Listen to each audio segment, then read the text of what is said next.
Amazing. That's where fashion started for me. Doing artistic Exactly.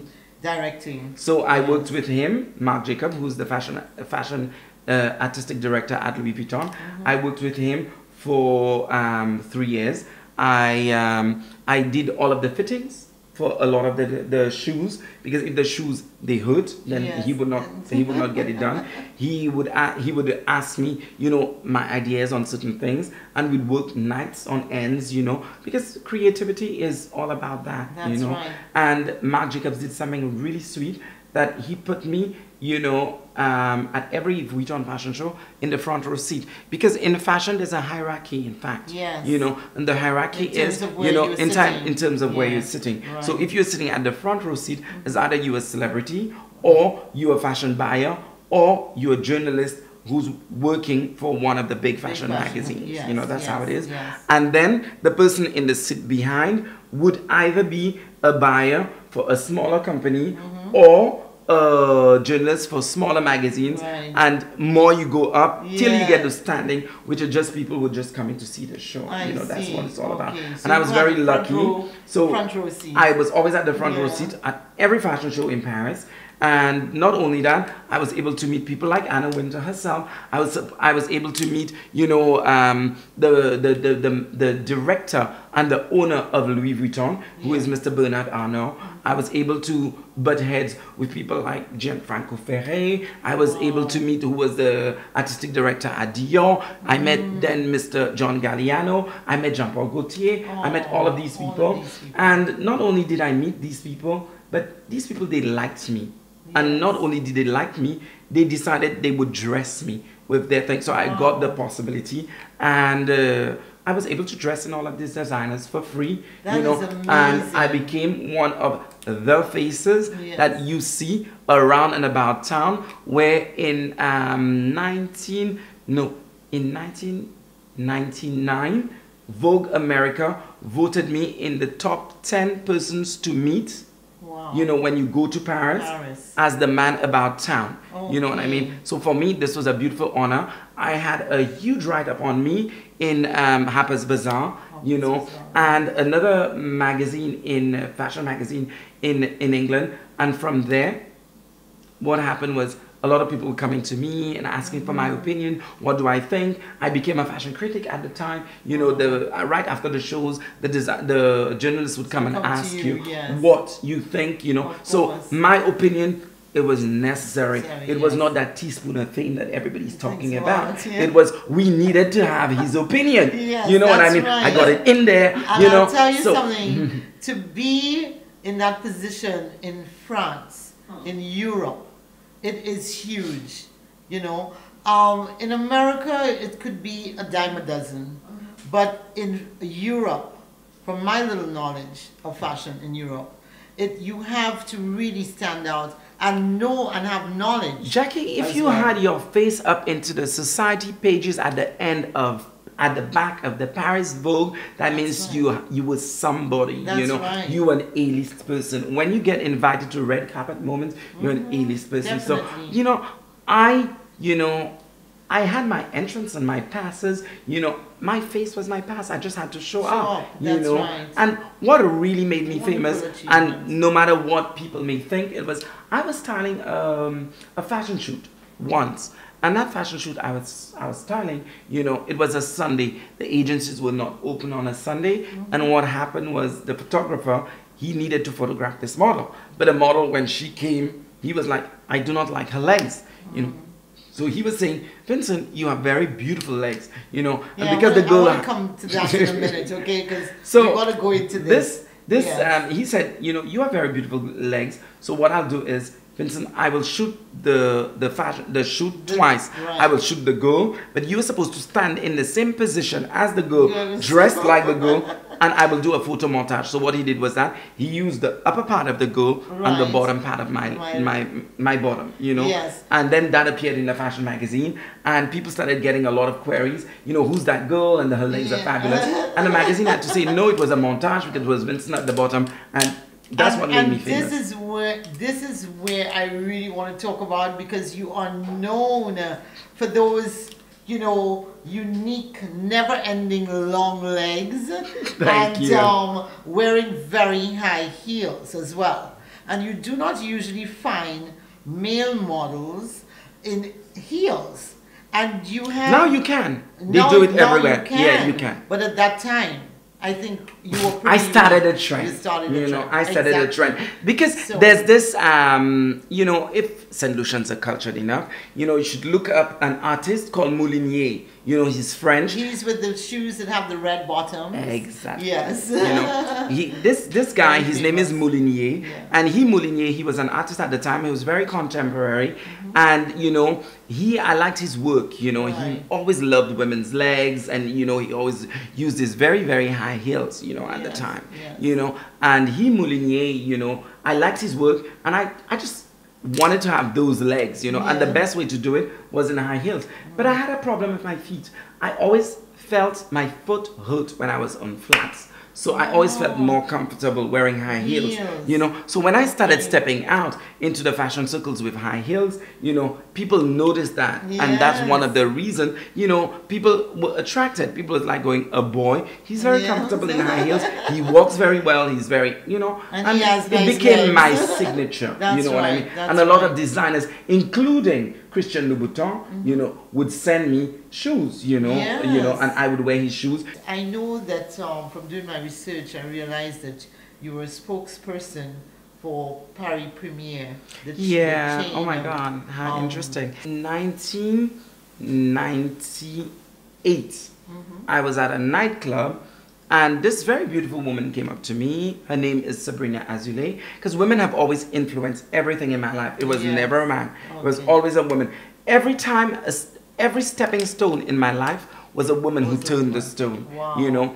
And this woman, I was in a nightclub, and she came up to me and she said, "Oh my God, I think you're a very gorgeous boy," And she said, "I would like you to come to a casting." So I said, "I don't do castings." I was working at Vuitton at the time.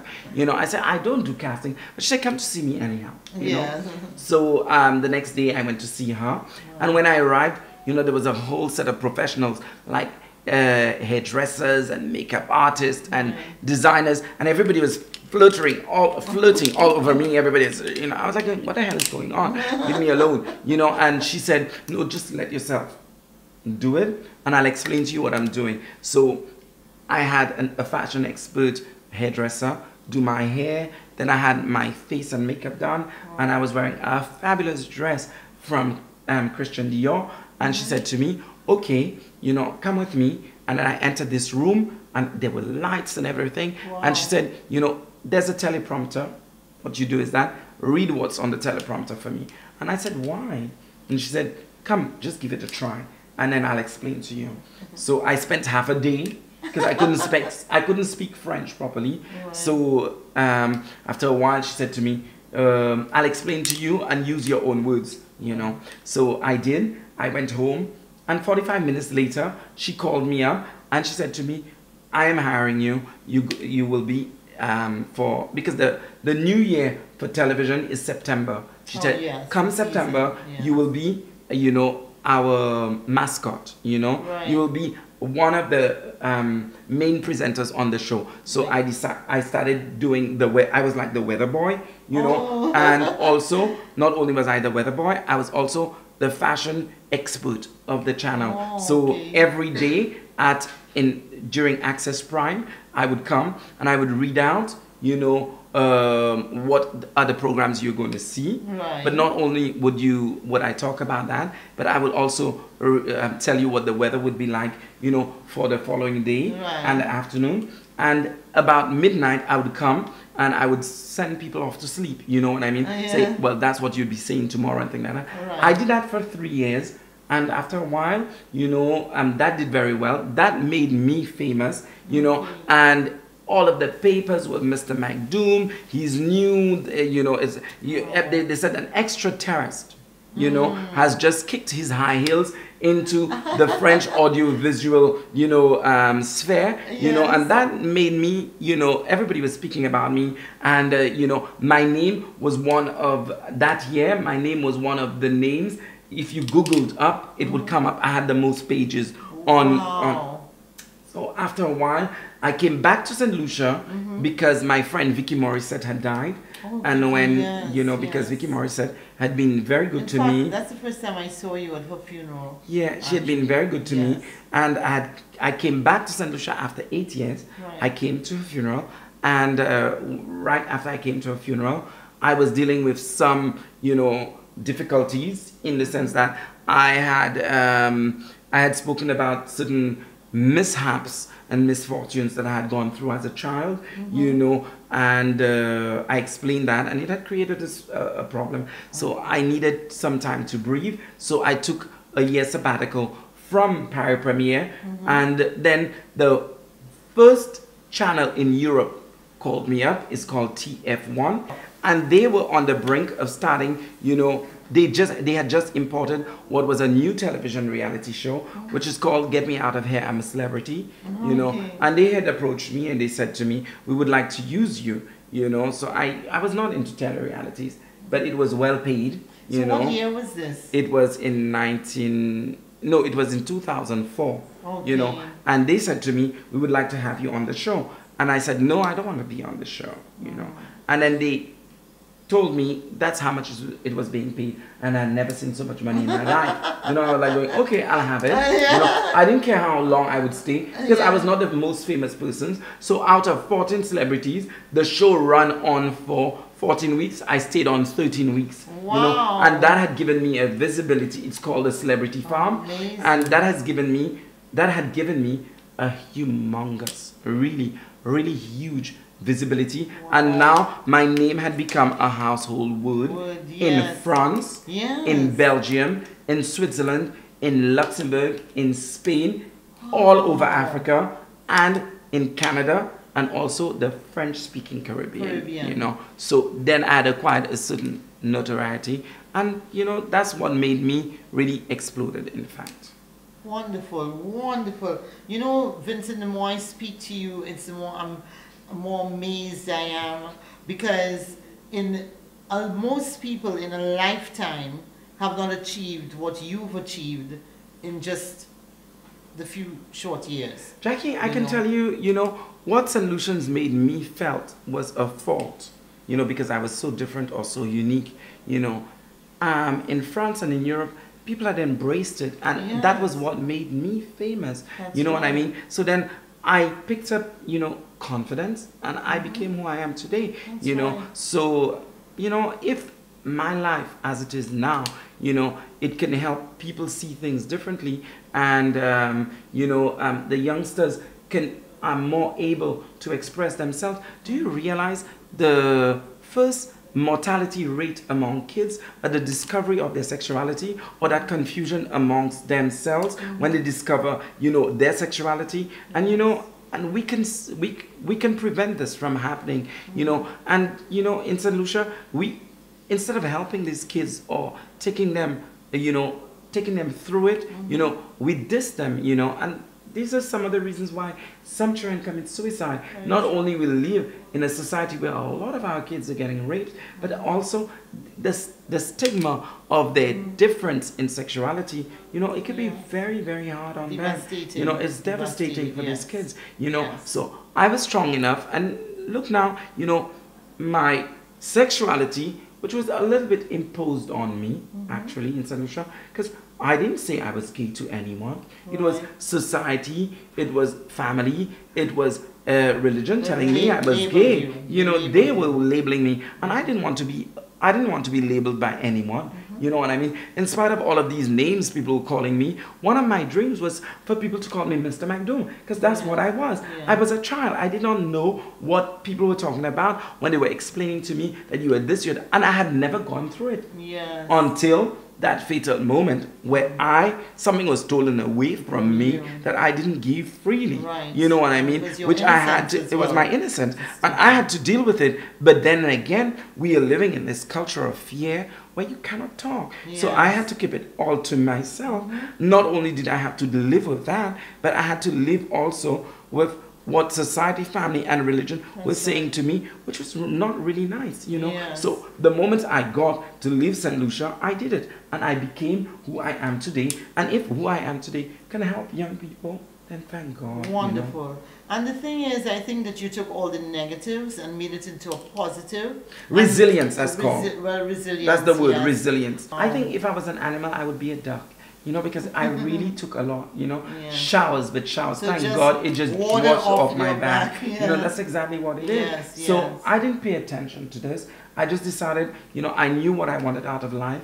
You know, and I would make people respect me, but I would impose who I am today, That's you know, right. no matter what, come what may, you know, and it feels nice, Jackie. I can honestly tell you, I am walking in St. Lucia, and I am walking with my makeup and my heels and my dresses, and people are looking at me and people saying, welcome back, Mr. McDoom. That's my dream. That's what I dreamt of all my life, you know, and St. Lucians, maybe mentality have changed, or maybe the fact that I am famous, it has erased whatever faults people felt that I had, or whatever they had imposed on me as my sexuality, you know, because I never said to anybody who I was sleeping with, and that's nobody else's business. Already, if somebody else's sexuality interests you that much, it's because you're interested in this person as well. It's hard work, Jackie. Yes, it's a lot of hard work. And it takes a lot of inner strength, eh? A lot, believe you me, and you must not forget God. Oh. Never, you know, because I always called on him in my times of need, and in my times, you know, I always called on him, you know, and I was lucky. I had some people that were there with me all the time, you know, because you need that, you know. But I was a workaholic, Jackie. Right after I got out of the celebrity farm, I wrote my autobiography, The Man That I Am, in French, L'Homme que je suis, which sold at 90,000 copies. 90,000 copies. Is this book being sold in St. Lucia? No, it's in French, unfortunately. So maybe you need to do a translation. What happened is that it's very strange. I just obtained the rights to the book because it was the editing house. They had the rights to the book, the publishing house. You know, so now I have acquired the rights, so I'm the full owner to the rights to the book. So now I am going to have it edited, you know, in English. Exactly. So the book came out, I sold, you know, 90,000 copies, and right after that, I started getting a lot of, I was offered a movie. That movie was called Paris According to Musa. You know, I had the second role in that movie, and at the time in France, there was a huge social problem with homeless people. You know, and a very big star in France, her name is Emmanuelle Béat, you know, she stood up for the homeless people, you know, and that was brought to the screen. So I took the role of Emmanuelle Béat in the film, you know what I mean? And that film was awarded with many, many, many prizes, including the UNESCO award. It got an award in Cannes because I walked up. You know, I walked up the red carpets in the Cannes Film Festival. You know what I mean? To be at a Cannes Film Festival is just not given to anybody. And to walk up, you know, the red carpets and the steps at the Cannes Film Festival, I was able to do that. St. Lucia was present this year. I was very proud to see that my country was present at the Cannes Film Festival. Was that with Davina Lee, you know, she was present, you know, so I was very happy, and things were going places. Then I started writing concept for new TV shows, like La Folle Route, you know, The Crazy Road, you know, and that was accepted right away by a television channel. We are now going into the 4th season. It's a television series with my best friend Magloire, you know, where we go around, you know, as celebrities, and we live the life of just normal people, you know, but with no money, and see if these people will help us, you know, to live their life so we can understand better what normal people in inverted commas, you know, what their life are really like, you know what I mean? You know, what it is like to be a farmer, what it is like to be a dentist, what it is like, you know, and we would do this, and we would go around France, you know, we did it all throughout the Mediterranean as well, you know, and we are planning now to do it in Canada.